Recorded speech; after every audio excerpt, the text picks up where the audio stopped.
Stroke అంటే పక్షవాతం రాకుండా ఆపరేషన్ ద్వారా కానీ స్టెంట్ ద్వారా కానీ పక్షవాతం రాకుండా చేయొచ్చా అనే దాని గురించి మాట్లాడతాను.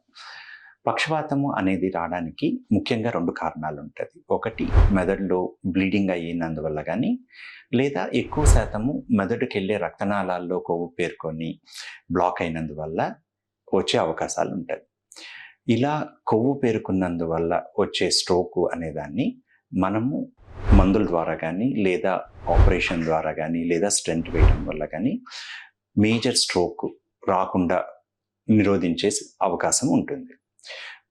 ఒక్కోసారి స్ట్రోక్ అనేది చిన్న టీఐఏ అంటాం. అంటే ఒక ఫేస్ పక్కకు లాగడం కానీ, చెయ్యి వీక్నెస్ అవ్వడం కానీ, కాళ్ళు వీక్నెస్ అవ్వడం కానీ టెంపరరీగా జరుగుతుంటుంది.